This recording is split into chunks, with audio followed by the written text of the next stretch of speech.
So, I just got the book God, A Human History by Reza Aslan.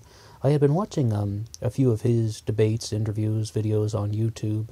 Never really just like him monologuing, but he's appeared in the debate with Sam Harris from years ago, as well as some of his news clips from the past, CNN especially. And I just happened to be in the library, and I was walking by, the shelf, and I saw God by Reza Aslan. So I was just like, well, might as well pick up his book, and let's give it a try. This is not going to be a full, complete, comprehensive book review. I thought instead I would just pay attention to some of the things that I thought were rather notable about the book. Got a few things marked here to discuss. The first thing that I would say is overall the absolute best part was the introduction, because he's talking more about, himself. The introduction is titled In Our Image, and he's sort of just giving kind of the personal things that he has experienced in life, and that's what I really like to hear from something like this, and about how a person in the 21st century approaches things like God, religion, spirituality, and during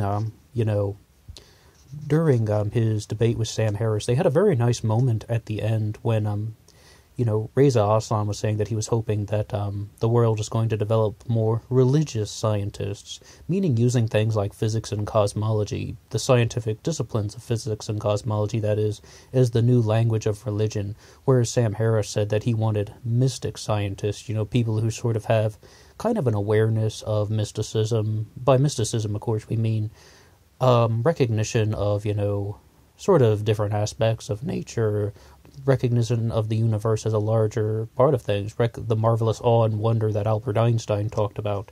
So it's like, I really wish the whole book had been about that stuff, but it mostly talks about a lot of the things associated with, the traditional biblical elements. Part 1 is the embodied soul, Part 2 is the humanized God, and Part 3 is what is God. And we got a few things marked here. I really thought that, once again, I think that it would have been, a little bit better if he focused more on kind of religion, as what it's going to evolve into, as opposed only to really kind of look at it in the past. But he does claim to be an historian, and I guess he's sort of a sociologist/historian, but there's a nice part here when he said, "The possibility left me feeling bitter and disillusioned. Seeking a more expansive conception of God, I abandoned Christianity and returned to Islam, drawn by the religion's radical iconoclasm, the belief that God cannot be defined by any image, human or otherwise. I quickly recognized, however, that Islam's refusal to depict God in human form did not translate into a refusal to think of God in human terms. Muslims are just likely as other people of faith to ascribe to God their own virtues and vices, their own feelings and flaws. They have little choice in the matter. Few of us do."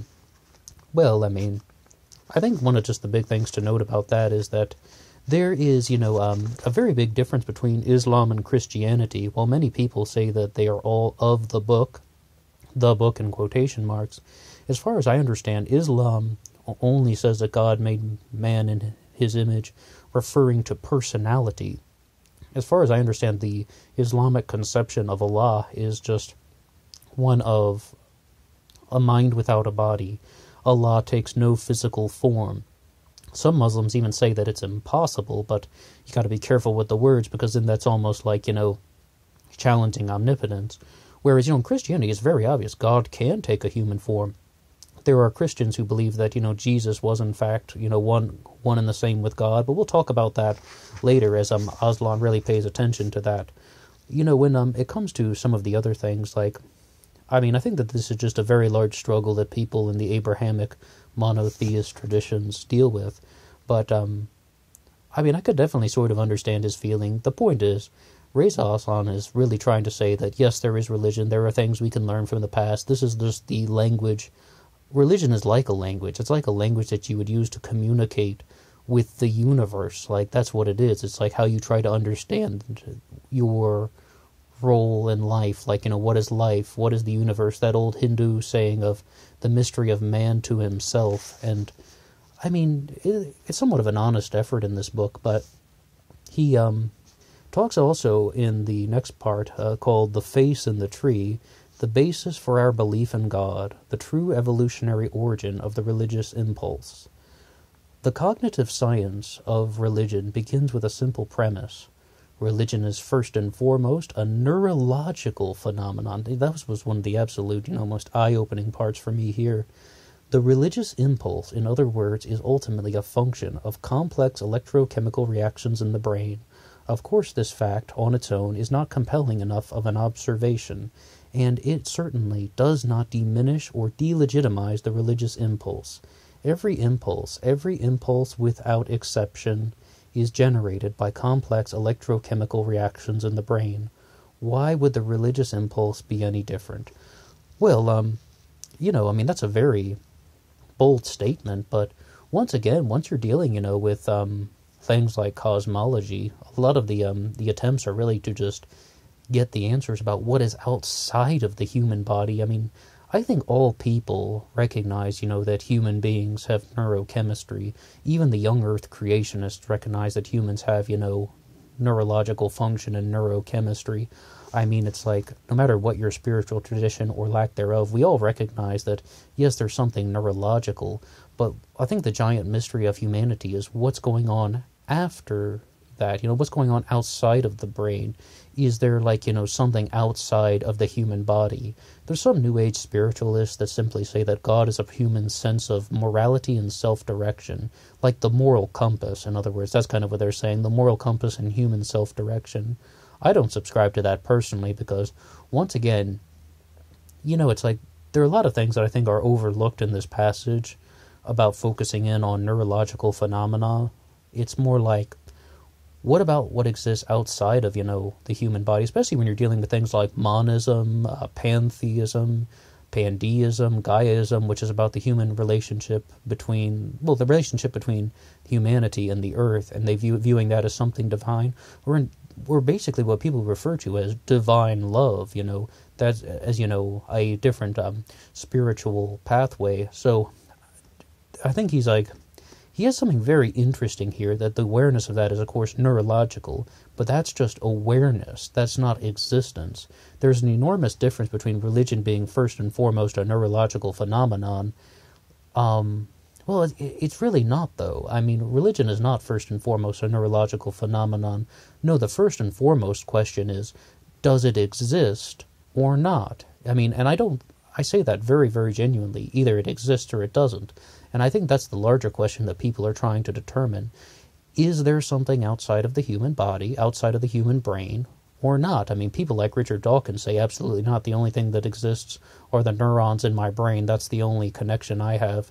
And then there are, once again, the people we talked about, the New Age spiritualists. But then you have, the things like divine love just recognize, the totality of everything and the connection to everything as something divine, and that's something they choose to worship.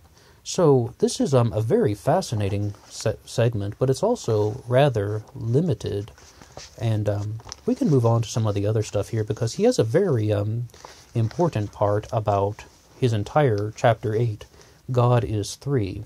In the beginning there was the Logos, and the Logos was with God, and the Logos was God. This is John 1:1, of course. This is also often referred to, in the beginning there was the Word, and the Word was with God, and the Word was God. Very famous line, but he's just really talking about the Trinity. I just actually recently learned that not all Christians believe in the Trinity, because some of the Jehovah's Witnesses actually are Christian, so they say, but they don't acknowledge the Trinity. I just thought that was a fascinating thing. But one of the things that Reza Aslan pays attention to in the book is he's talking about a very particular verse called John 10:30, which says, I and the Father are one, saying that, Jesus and God are one and the same. I've had arguments about this verse. I've, shown this to people, to kind of rattle their worldview a little in the past. But, I just, it was one of the first things that ever caught my eye back when I had to study this stuff years ago. It's like, what? I and the Father are one? You mean Jesus is God? Well, if you were just to pull out that one verse by itself, you would think that, yes, Jesus is God, and I and the Father are one. And then also he cites John 14:9, whoever has seen me has seen the Father. Well, doesn't that really mean that Jesus and God are one and the same? Well, not exactly, because if you actually continue reading in John 10, like John 10:33, I believe, is when the Jews challenge Jesus and they say, who are you to say that you are God? Or who are you to say that you are a God? And then he replies in John 10:36, I say that I am the Son of God. One of the big things, though, that we really need to recognize when we're reading stuff like this here is that not all Christians think the same things about Jesus. We mentioned the Jehovah's Witnesses don't acknowledge the Trinity. You also have people like Arius, who said that the Son and the Holy Spirit are not on the same level as the Father. The Father is actually more above the Holy Spirit, and that's often referred to as the heresy of Arius, because St. Athanasius really challenged that, and according to St. Athanasius, debunked it. But when I was just like watching some stuff about that on YouTube, I really found that there are a lot of people that even subscribe to that view, that they find it easier to accept that the Father is, the most highest elevated, and the Son and the Holy Spirit are below. But I come from more of the Dave Smalley school of thought, where it's like you can just look at the verses and you can pull up any meaning you want from that. You can just look at, the Gospel of John or something, and you could just as easily argue that, this Jesus is God or Jesus is not God. And, I genuinely do believe that for some of the verses that we just talked about, John 10:30, John 10:33, John 10:36, you could look at that and just make an observation that Jesus is God, or you could say that Jesus is just the Son of God, and I just think it's totally interpretive, and I honestly genuinely believe that this stuff was meant to be interpreted in different ways, and there are people out there who genuinely say that for religious literature to function, it has to be susceptible to an infinite number of interpretations. But, one of the big things is, his chapter is titled God is Three, but not everyone actually does believe that in the Christian tradition, and I don't think you necessarily have to. It's just like, it really is, just kind of fascinating to hear someone go over this stuff in this particular way, even though I guess it's more fascinating to also look at the kind of chapter when he views God as all, because even, many Hindus who believe that God is all also often divide the Brahman into three parts: existence, consciousness, and bliss. So it's like, you can view that as one, you can view that as three. There's also that very famous thing about the egg, there's the eggshell, the egg white, and the egg yolk, but all three things are an egg together. That's just one thing with three parts. So, once again, one of the things we just need to recognize, is that this stuff is very, very interpretive.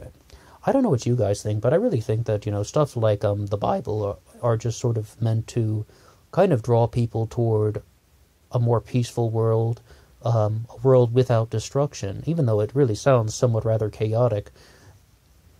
The Old Testament sounds chaotic, but actually, one school of thought is that a lot of people recognize that the Old Testament was a holy book, so they came up with the New Testament because they were just sort of inspired by some of the Greek writings, and they thought, well, let's find a way to make this religious tradition less violent, less destructive, more charitable, more loving.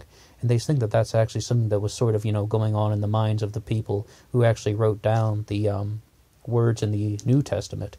Reza Aslan does give a very interesting note when he says that the Gospel of John was not written by John the disciple, because this one was written much after John's death. I knew the Gospel of John had been written about 90 CE, but I didn't know that John had passed away at that time. But, it's good to know stuff like that, and it was actually written by, I believe that he's trying to say it's written by a disciple of John. But, it's just, it's really nice to hear these things, though. But I really wish he would have just devoted the entire book to just the concept of what he more talked about science becoming the new language of religion, physics and cosmology becoming the new language of religion. And once again, this is not, a comprehensive book review. I just wanted to pull out some things from the book that I thought were rather interesting. And, he writes as well, in the biblical version of creation, or rather one of the two biblical versions of the creation, the Yahwist, God, having Adam and Eve made in his own image, sets them loose in the Garden of Eden with a simple command: "You may eat from any tree in the garden, but do not eat from the tree of the knowledge of good and evil. If you do, you shall die." But the serpent, the craftiest of God's creations, tells them otherwise. "You will certainly not die," he says, "for God knows that when you eat it, your eyes will be opened, and you will be like God, knowing good and evil."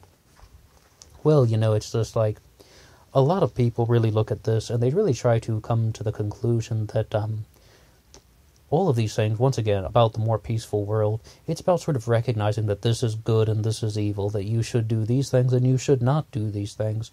And it's just a different way for people to understand this particular pathway towards some sort of definition of goodness in the world, a pathway to peace in the world, both inner peace and outer peace. Peace is defined as the removal of destruction.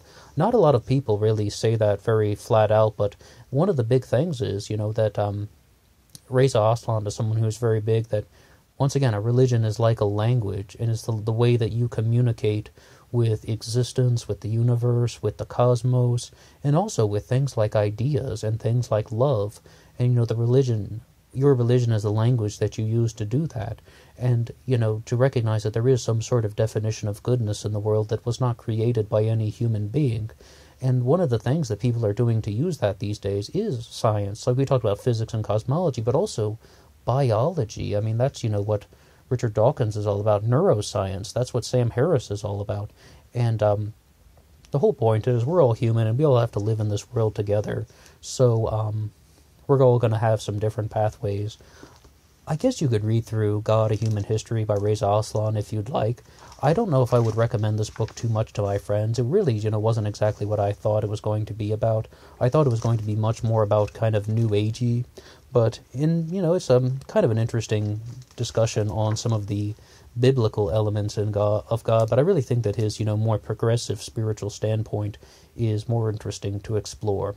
But he did get to mention the warlord Sargon of Akkad in here multiple times, so there is that. Not the YouTuber, but the real Sargon of Akkad. So that was just a nice tidbit. That's all for me. Until next time.